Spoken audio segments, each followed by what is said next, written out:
day to each and everyone. I am Sharon Lamzon. And I am Madam Baroshan Sai From BSc 2-3 and we are the Group 7 and we will be talking about China Police System.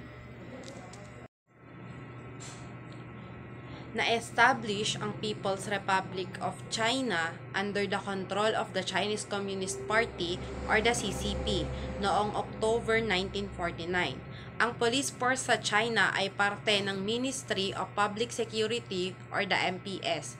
Ang unang pangalan nito ay hindi police kundi public security. At ang mga police officers naman ay tinatawag na public security guards, samantalang ang police station sa China ay kilala bilang public security bureaus. The current structure and mission of the People's Police was formalized in the Police Law of the People's Republic of China, February 1995, which states tasks of People's Police are to safeguard state security, maintain public order, protect citizen, personal safety and freedom, and their legal property, protect public property, and prevent, stop, and punish illegal and criminal activities. The People's Police consists of policemen working in public security organs, state security organs, prison, and organs in charge of re-education through labor, as well as judicial policemen working in the people's courts and the people's procuratoriates. So, ang Public Security Police, ito yung largest and oldest components of Chinese police and it consists of Ministry of Public Security at saka ng Provincial Public Security. Pero first, ano nga ba yung Ministry of Public Security? So, ang Ministry of Public Security, sila yung responsible for making nationwide regulations concerning the law enforcement procedures, recruitment standards, training requirements, and promotion criteria as you can see sa PowerPoint. And nire-represent din nila yung central government nila pagdating sa pagdadirect and pagre-regulate ng mga police work throughout their country. So, provincial public security. At the provincial level, it is accountable to the Ministry of Public Security. At the same time, it is also accountable to the provincial government. So basically, from the word itself, pang-provincial lang siya. Provincial level. Grassroots level public safety bureaus are accountable to both higher level public security bureaus and the people's government at the corresponding duties of suppressing connected offenders together with prison police. So, ano yung mga grassroots organizations na to? Various types of grassroots organizations were set up by the government, Communist Party, or the people themselves. With the encouragement and the support of the government, the primary purpose was to promote people's welfare and to maintain social order through mass participation and establish first in the cities and later in the rural areas. These are the type of grassroots organizations. In addition to that, Public Security Police is also taken full charge of supervising convicted offenders together with prison police. Ang kauna-unahan na dyan ay Public Security Police at ang sinusupervise nila ay yung mga naka-under sa probation and parole. Sa prison police naman ay under sila ng leadership ng Ministry of the Justice. Sa local governments naman are responsible for determining the size of the public force needed in jurisdictions and determining local enforcement priorities. Next is yung Special Public Security Police naman. It is sound by rules and regulation na in-issue ng Ministry of Public Security pero kino-consider na part ito ng direct leadership ng mga corresponding government ministries na meron ang China. So, under ng Special Public Security Police, meron tayong tinatawag na Railway Police, Transportation Police, Civil Aviation Police, and Forest Police. So, pinakauna is yung Railway Police. So, from the word railway, pag naririnig natin yan, di ba, yun yung mga trains, yung mga train station, like yung halimbawa sa mga MRT, LRT, ganon. So, ang purpose daw ng railway police is para ma-maintain yung orders ng mga train and station. Siyempre, sa isang railway kasi, sa mga station, sa mga MRT, LRT, may mga rules and regulations din tayo na sinusunod dyan. Hindi pwedeng basta-basta lang tayo sumasakay ng train nila. So, ayun. And the next one is yung transportation police. So, ito naman, it provides security in waterway transportation. Tapos, next is yung Civil Aviation Police. Maintain order in airports and provides for civilian air transportation. So, syempre, katulad ng sa railway, katulad ng sa transportation police, meron din tayong tinatawag na Civil Aviation Police, which is sa mga airports. Yung mga police doon na nagbabantay. Halimbawa, sa Pilipinas, meron tayong tinatawag na mga PNP Aviation, mga nandoon na PNP na nakadestino sa mga airports. Ganon din sa China. Meron din tayong tinatawag na Civil Aviation Police na sila ang nagme-maintain ng mga orders sa airports, yung mga rules and regulations na dapat natin sundin sa isang airport. So, next one, pinaka-last is yung Forest Police. Patrol the nation forest to prevent forest fires, illegal cutting, and other activities by state forest law. So, ayun, di ba kadalasan may mga nagpuputol ng mga puno, nagsusunog ng mga forest, deforestation kung tawagin natin. So, meron tayong tinatawag na forest police. Sila yung mga nagpapatrol sa mga forest na meron ng China para ma-prevent nila yung mga forest fires. Halimbawa, yung sa Amazon, di ba, nagkaroon ng malaking sunog doon. Hindi siya na-prevent. Siguro kasi hindi ganon ka-secured or hindi laging may nagpapatrol doon.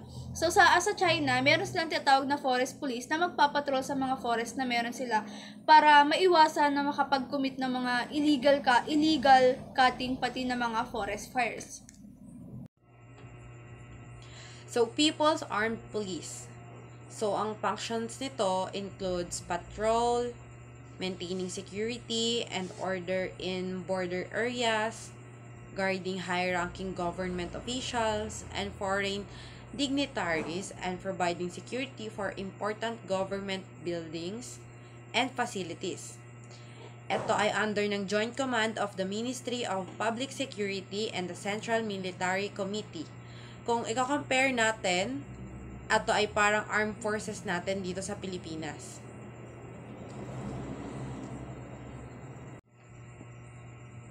State Security Police, na-establish ito noong 1983.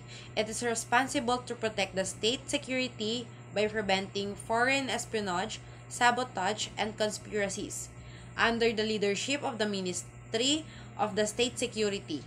State security bureaus are established in all provinces and some municipalities that have frequent contacts with foreign countries. So, hindi mo to makikita sa lahat ng municipality, pero sa lahat ng probinsya sa China, matatagpuan mo to.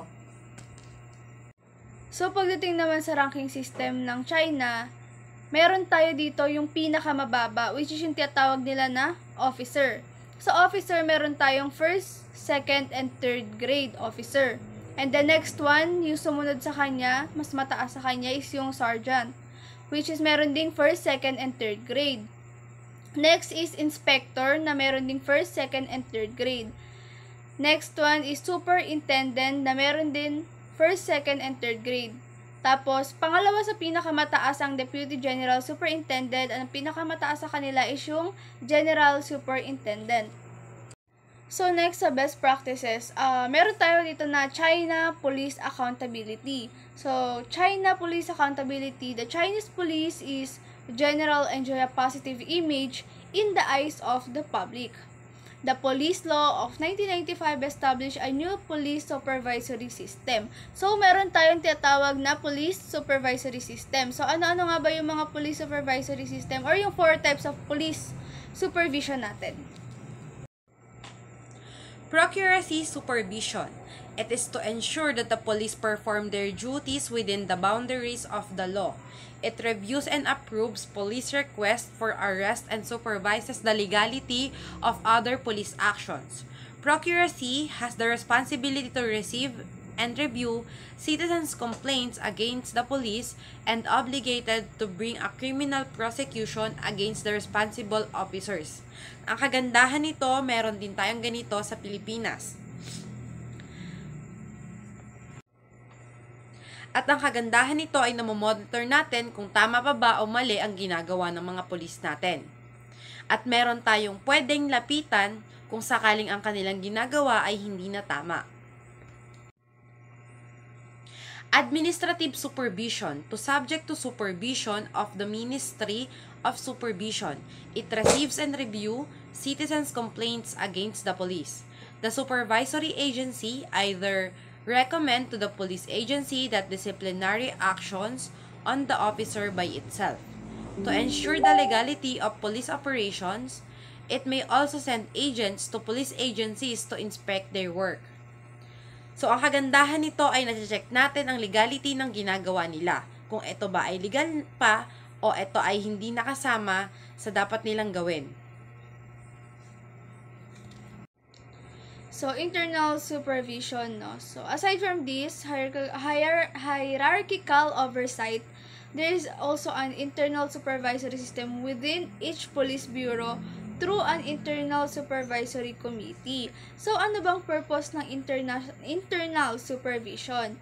It is to oversee the legality of law enforcement work of lower-level police agencies. Meaning,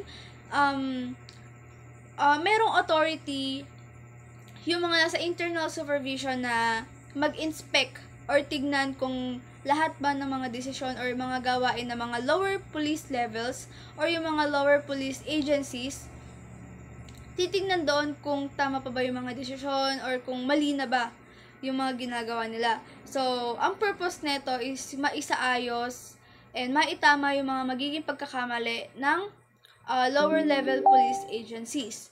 Yan ang purpose ng internal supervision. And of course, last but definitely not the least, the citizen supervision. So, citizen supervision from the word citizen. So, citizen may exercise their right to supervise the police in 3 ways. So, may 3 ways tayo para as a citizen, ma-supervise din natin yung mga magiging actions, decisions ng isang police. So, first one is to make recommendations and suggestions to police agencies. So, syempre, as a citizen, meron kang rights to speak up, magsalita, magbigay ng opinion. So, yung citizen supervision is para makapagbigay tayo ng mga recommendations, suggestions, opinion sa mga police agencies na meron sila. And then, next one is yung file complaints against the police. So, ayun nga, citizen supervision. Meron din tayong karapatan na mag-complain kapag may yung police na yung may ginawang kasalanan. So, meron tayong tinatawag na PLEB or yung People's Law Enforcement People Law Enforcement Board na kung saan pwede nating ireklamo yung mga police na nakakapag-commit ng isang act na against sa rights natin bilang isang citizen or bilang isang individual na nabubuhay sa isang community. So, next one, and then the last one is bring administrative or civil lawsuits against the police. So, ayun, may karapatan tayo na kumuha ng isang lawsuit or ng lawyer na mag-stand up para sa karapatan natin against sa isang police. And then, so yun, yun na pala yung pinaka-last, citizen supervision. Bye-bye! So that will be all. Thank you and goodbye. Again, I am Shirin Lamzon And I am Roshan Saimadamba from BSc 2-3.